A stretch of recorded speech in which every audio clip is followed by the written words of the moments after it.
आधे से ज्यादा वक्त फोन पर बिताता था। ना किसी से मिलना जुलना, बस फोन की स्क्रीन को घूरते रहना। उसकी ये लत घर वालों के लिए भी परेशानी का सबब बन चुकी थी और अब तो वो स्कूल में भी कई बार फोन चलाते पकड़ा गया था। आदित्य की माँ अक्सर उसे कहती, सुधर जा वरना बहुत पछताएगा।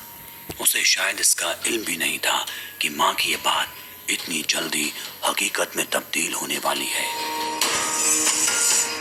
एक रोज जब वो स्कूल से लौटकर घर आया तो अपने बिस्तर पर बैठे आराम से फोन चला रहा था कि तभी उसे एक नोटिफिकेशन आया। इस नोटिफिकेशन में लिखा था, murdermystery.com वेलकम्स यू, यानी murdermystery.com में आपका स्वागत है।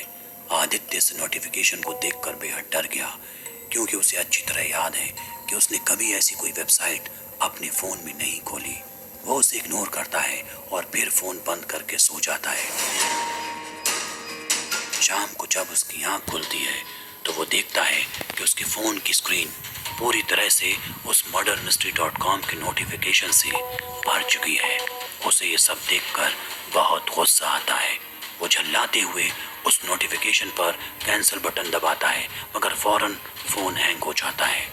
आदित्य अपना फोन रीस्टार्ट करता है। एक दिन जब वो स्कूल में बैठा था तभी एक के बाद एक उसके फोन में कई मैसेजेस आते हैं।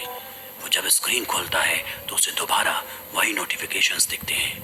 वो फिर कैंसिल करता है और एक बार फिर उसका फोन हैंग हो जाता है। गुस्से में वो फोन वापस बैग में पटक देता है। उसी शाम एक बार फिर लगातार फोन पर मैसेज आते हैं। आदित्य के सामने फिर वही murdermystery.com की नोटिफिकेशन थे। इस बार वो जानता था कि अगर कैंसिल पर क्लिक किया तो फिर फोन हैंग हो जाएगा। लिहाजा वो इस वेबसाइट को खोलकर उसके अंदर क्या है ये देखने की कोशिश करता है, मगर शायद ये उसके जीवन की सबसे बड़ी गलती थी। जैसे ही आदित्य उस वेबसाइट को खोलता है, एक वीडियो कॉल स्टार्ट हो जाती है। आदित्य का कैमरा उसकी तस्वीरें खींचने लगता है और सामने एक अजीब सी लड़की कमरे में बैठी नजर आती है। उस लड़की का चेहरा बेहद ही अजीब और डरावना था। शुरुआत में आदित्य को लगता है जैसे उसने किसी भूत को देख लिया हो, मगर फिर उसे लगता है ये कोई मजाक है। वो स्क्रीन को बंद करने की कोशिश करता है, मगर फोन एक बार फिर हैंग हो जाता है। कुछ ही देर की बात थी कि आदित्य के अपने गैलरी के फोटो भी उस वेबसाइट पर अपलोड हो जाते हैं, जिस पर अब लिखा होता है, योर टाइम स्टार्ट्स नाउ, यानी तुम्हारा समय अब शुरू होता है। आदित्य कुछ समझ नहीं पाता, तभी उसकी नजर मोबाइल स्क्रीन की नोटिफिकेशन बार पर पड़ती है।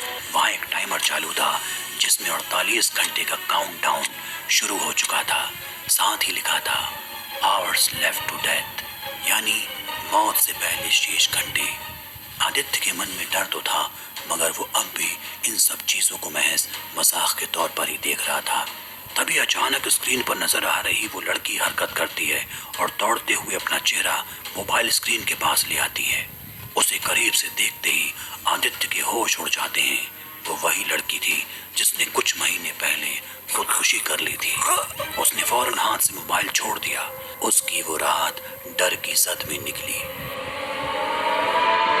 अगली सुबह स्कूल जाने से पहले उसने अपना फोन चेक किया। फोन पर लिखा था, 24 घंटे और बाकी हैं। वो दिन भी निकला। वो समझ नहीं पा रहा था कि किसी को कैसे बताए इस बारे में, मगर हिम्मत करके उसने अपने दोस्त को सारी बात बताई। दोस्त ने सोचा कि आदित्य पागल हो गया है। वो लड़की जो कुछ महीने पहले ही मर चुकी है, वो वीडियो कॉल कैसे कर सकती है। यूं ही करते करते अगले दिन की शाम हो जाती है और अब टाइमर बता रहा था सिर्फ 1 घंटे और बाकी। आदित्य डर गया था। उसने अपना लैपटॉप निकाला और इसका तरीका ढूंढने लगा। काफी मशक्कत के बाद भी उसे कुछ हासिल नहीं हुआ। अब टाइमर में समय बचा था मात्र 5 मिनट। तभी उसके फोन पर एक वीडियो कॉल आया। आदित्य ने उसे उठाया। एक बार फिर वही लड़की उसके सामने आई, मुस्कुराई और बोली, मैंने अपना बदला ले लिया। और इसी के साथ फोन ब्लास्ट हो जाता है। आवाज सुनकर आदित्य के माँ बाप कमरे में आते हैं तो देखते हैं कि आदित्य का चेहरा पूरी तरह से जला हुआ है और उसकी मौके पर ही मौत हो गई। वारदात के बाद जब पुलिस तफ्तीश हुई तो उसके दोस्त ने खुलासा किया कि आदित्य उसे बता रहा था कि उसकी जान खतरे में है।